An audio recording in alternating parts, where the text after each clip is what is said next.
Vámonos. ¿Quién puede con los tres? Es él. Estoy seguro. ¿Qué traes en el estuche? Mi guitarra. No me digas que eres un mariachi, cabrón. Sí. A ver.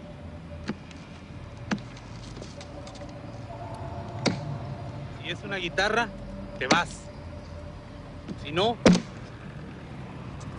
te vamos a partir la madre, cabrón.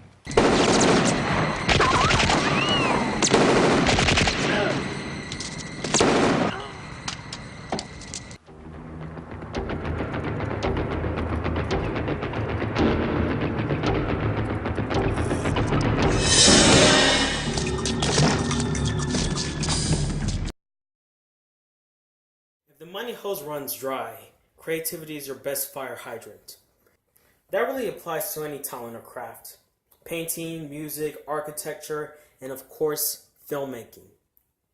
You don't need to come from an upper middle class, pretentious as heck, prestigious background.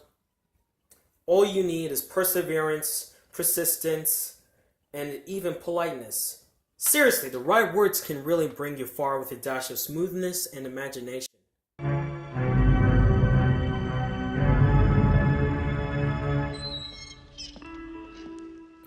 Rebel Without a Crew, a nonfiction book by Robert Rodriguez, applies to even the most novice, technical, or creative person. The one-man spectacle who catapulted from his humble beginnings in Austin, Texas, to the growing indie film movement of the late 80s and early 90s, proving that anyone can point, shoot, and succeed if they really believe in themselves. The movie that the book elaborates upon is about a down-and-out guitarist who tries to find work at a small Mexican town. Without making a single peso from his music, he is soon mistaken as a notorious criminal named Azul from Moco and his men, who try to assassinate the innocent Mariachi. Therefore, the poor man has to find a way to survive and clear up this elaborate mistake. The book explains in intricate detail about the making of Mariachi, the time when Rodriguez formed the idea while visiting the set of Like Water for Chocolate, to the time when the completed film burst into the theaters and made a fine impact amongst the indie film industry and struggling filmmakers and artists. Unlike some making-of books, Rebel Without a Crew is told in a diary format. That means instead of numerical chapters, the book is split by dates and stages. In this way, it's like the author is trying to make a personal connection to the reader by giving the facts in his own perspective. Also, the diary entries feel fresh and in the moment. That is the first technique that Rodriguez uses to keep those readers flipping those pages. Like Rodriguez, the book also has a great balance of creative and technical aspects.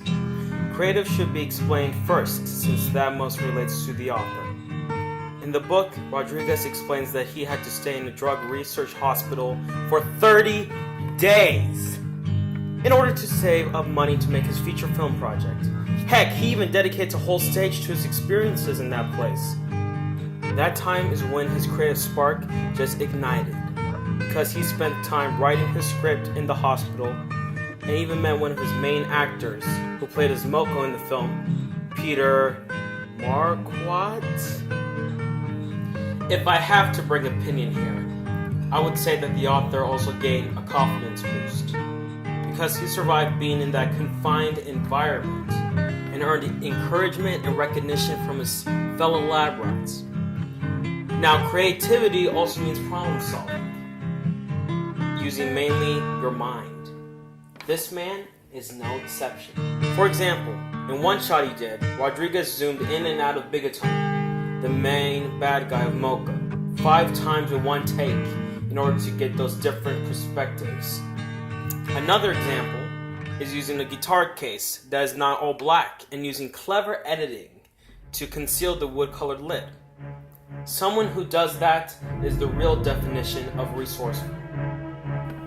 Lastly, the best aspect of this book is that Rodriguez's personality and sense of humor is evident in every page. Even if you're not a filmmaker, this man always finds a way to make you relate to his struggles, accomplishments, and the times when he has to make fun of himself. Rodriguez has this sarcastic, witty, willing to take risks attitude.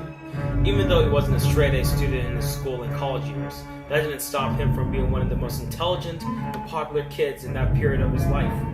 When other kids would study and vigorously take notes, this amigo would draw little flipbook movies in the margins of his textbooks, which would lead to even turning video school assignments instead of written ones. When he attended the University of Austin, he drew a comic strip for 3 years for the college's newspaper. It was called Los Hooligans, which would eventually be the name of his film production company. And they say this is a must-read for filmmakers. They were not kidding. Rebel Without a Crew is an excellent book that can make you hyped about the wonders of cinema, especially the low-budget kind. It greatly affected my artistic pursuits, and hopefully it will do the same with all